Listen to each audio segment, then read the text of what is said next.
Indonesia adalah salah satu negara bekas jajahan di Asia. Kepala api. Memang begitulah kenyataannya. Tetapi perdebatan yang nampaknya sering mengiringi perjalanan Indonesia adalah, benarkah kita dijajah selama 350 tahun atau 3,5 abad? Kebenaran tentang negara Indonesia dijajah Belanda selama 3,5 abad sampai saat ini masih menjadi perdebatan baik di forum-forum nasional bahkan hingga di warkop-warkop.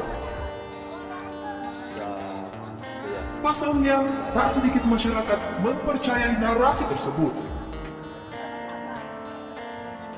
Pada Juni 2022 lalu, dalam acara Forum Rektor Penguat Karakter Bangsa atau VRPKB, Ketua Dewan Pengarah Badan Pembinaan Ideologi Pancasila atau BPIP, Megawati Soekarno Putri, sempat terheran-heran. Hal ini terjadi lantaran tidak ada yang bertanya-tanya mengapa Indonesia bisa dijajah.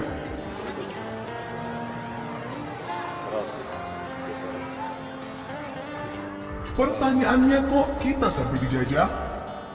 Itu kan yang sering tidak mau diutarakan. Saya minta kepada para ahli sejarah, tolong dong diteliti, apa betul Indonesia ini dijajah Belanda itu sampai 350 tahun?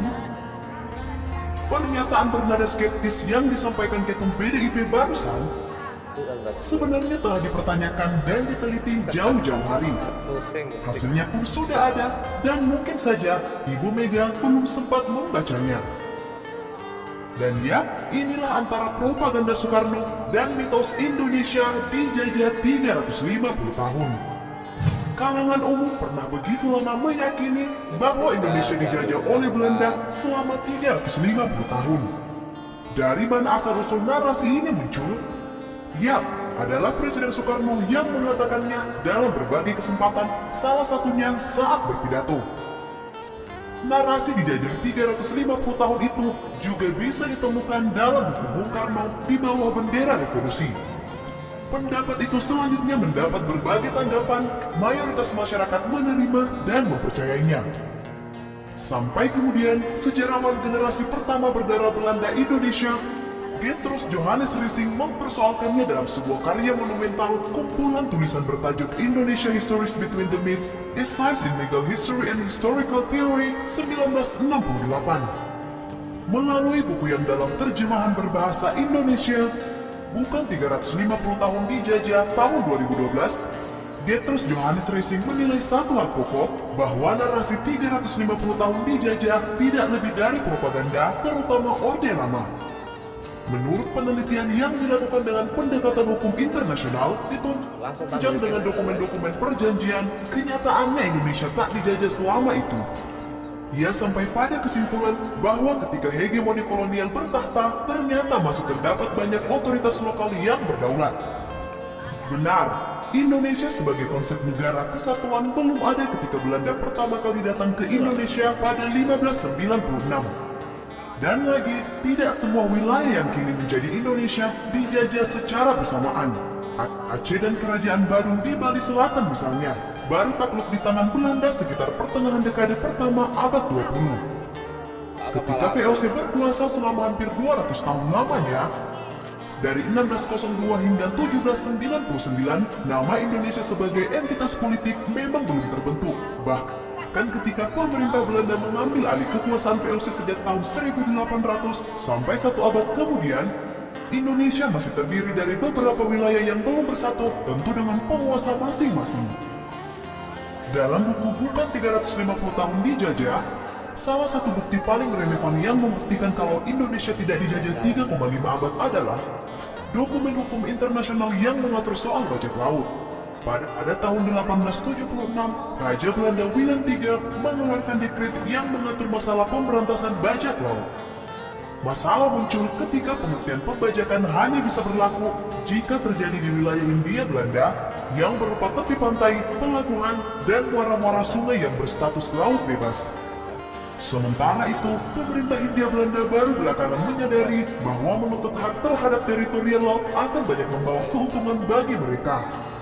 Jadilah mereka kalah jauh dari negara-negara kelautan kecil seperti Sulawesi Selatan, Bali, Riau, Jambi, dan lain-lain yang sudah lama mengandalkan laut sebagai sumber penghidupan.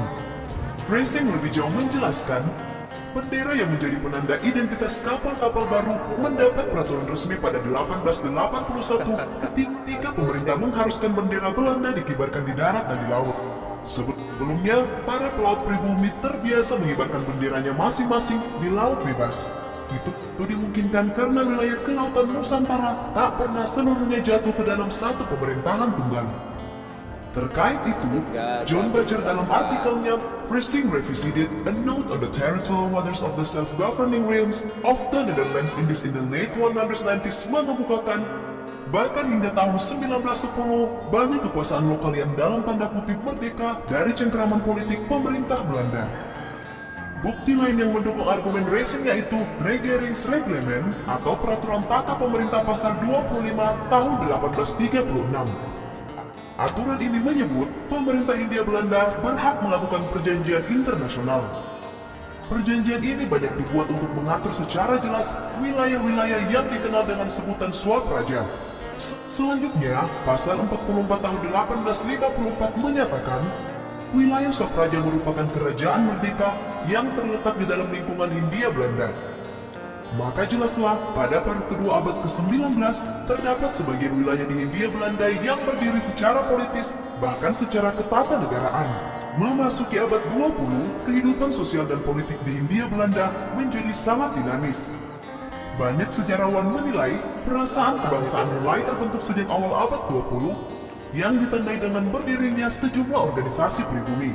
Melalui organisasi tersebut, kalangan pribumi memperoleh pengetahuan tentang ide-ide politik dan konsep tentang bangsa yang merdeka. Nah, bila berkaca pada proses lahirnya perasaan kebangsaan atau keindonesiaan dalam perspektif historis, maka kita akan memperoleh fakta bahwa bangsa Indonesia dijajah Belanda hanya kurang dari setengah abad. Belum lagi bila kita merujuk pada pengertian lahirnya perasaan kebangsaan yang satu melalui Ikrar Sumpah Pemuda pada 1928, maka durasi yang diperoleh hanya seperempat saja. Dengan melihat fakta-fakta sejarah secara detail, kita akan memperoleh gambaran besar tentang periode kolonialisme yang dialami bangsa Indonesia secara nyata.